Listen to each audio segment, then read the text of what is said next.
Hallelujah praise the lord প্ৰভু যীশুৰ মধুৰ নামত আপোনালোক সকলোকে স্বাগতম জনালোঁ। আশা কৰোঁ আপোনালোক সকলোৱে ভালে আছে। প্ৰভু চাকিসকল ঈশ্বৰে আমাক সুন্দৰ দিন সুন্দৰ বতৰবিলাক আমাক এনেকৈ দি আছে, তাৰ কাৰণে ঈশ্বৰ ধন্যবাদ দিওঁ। আহক আজি দিনটোৰ আৰম্ভণিতে আমি আকৌ ঈশ্বৰৰ বাক্য কথা চাওঁ। আজি বাক্য আমি লৈছোঁ গীতমালা 103 অধ্যায়ৰ 4 পদ।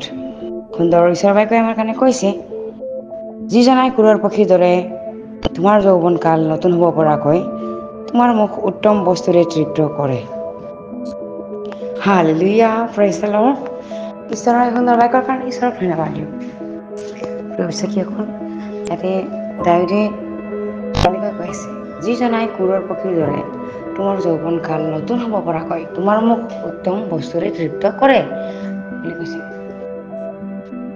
যি জনা ঈশ্বৰ জিহুৱা, তেওঁৱে আমাৰ যৌৱন কালটো আমাৰ মুখবিলাক উত্তম বস্তুৰে তৃপ্ত কৰে। আমাৰ যৌৱন কালত আমাৰ শক্তি, ইচ্ছা, বল সকলোবোৰ থাকে যৌৱন কালত। আৰু এই যৌৱন কালত ডেকা হৈ থকাৰ সময়তে আমি আমাৰ ঈশ্বৰ জিহুৱাক আমি বিচাৰিব লাগে।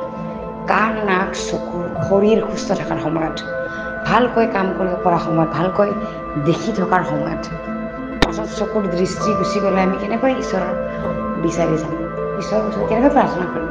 হাত ভৰি যদি আমাৰ কপাৰ সময়ত, তেতিয়া আমি আমাৰ চিন্তাধাৰা লৰচৰ হৈ যোৱা সময়ত আমি কেনেকৈ ঈশ্বৰৰ কাষত আমি আগবাঢ়িম।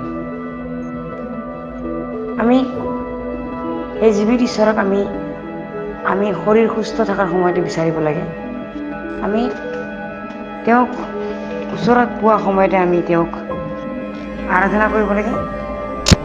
সেইকাৰণে কৈছে, কুৰৰ পক্ষীৰ নিচিনাকৈ তেওঁ আমাক কি কৰে, যৌৱন কালত নতুন হ'ব পৰাকৈ, যেন আমি নতুন হওঁ, যেন আমি সজাগ হৈ থাকিব, শক্তিবন্ত বলৱন্ত হৈ পৰোঁ।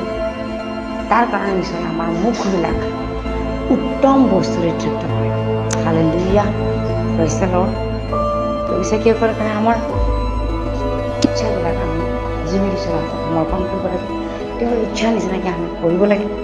আৰু আমি যেতিয়ালৈ জীয়াই থাকোঁ তেওঁৰ ধন্যবাদ দিব লাগে, তেওঁৰ স্তুতি কৰিব লাগে, তেওঁৰ মহিমা কৰিব লাগে। কাৰণ কিয়, মৰি যোৱাবিলাকে ঈশ্বৰক স্তুতি কৰিব নোৱাৰে। যিবিলাকে চিউলত চিঞৰি আছে, তৰ্পি আছে, সেইবিলাকে ঈশ্বৰক ধন্যবাদ কৰিব নোৱাৰে।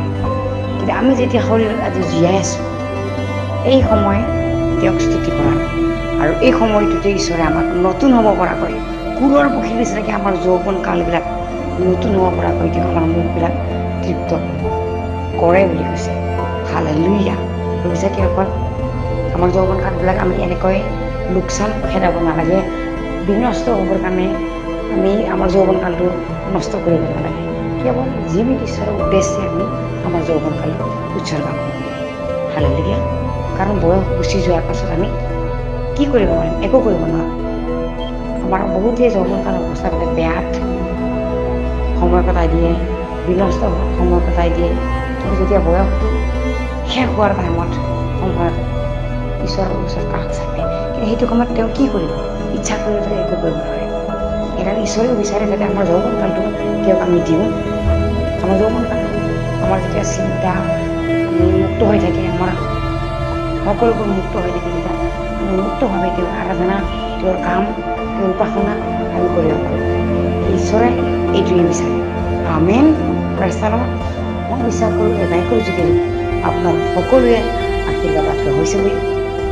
বিশ্বাসীসকল আহক আজি দিনটো সকলো চিন্তা ভাৰতীয় অৰ্থ সমৰ্পণ কৰি আহক আমি একেলগে প্ৰাৰ্থনা। Hallelujah hallelujah. ধন্যবাদ দিওঁ সুন্দৰ সময়ৰ কাৰণে, সুন্দৰ বাক্যৰ কাৰণে। তুমি যে আমাৰ যৌৱন কালবিলাক বিচাৰা, তুমি যে আমাক শক্তি দান কৰা, নতুন বস্তুৰে আমাৰ মুখবিলাক তৃপ্ত কৰা, তাৰ কাৰণে ধন্যবাদ দিওঁ। তুমি জীয়াই থকা যে নাই প্ৰভু, তোমাৰ তুল্য কোনো ঈশ্বৰ নাই প্ৰভু। তুমি জীৱিত ঈশ্বৰ হয়, তোমাতে আমি বিশ্বাস কৰোঁ, তোমাতে আমি সম্পৰ্ক ৰাখিবৰ কাৰণে ধন্যবাদ প্ৰভু। আজি দিনটো তোমাৰ সমৰ্পণ কৰি এই সকলো যাচনা নাচৰতি প্ৰভু যীশু খ্ৰীষ্টৰ নামত অৰ্পণ কৰিছোঁ। আমেন। প্రైজ দ্য লৰ্ড।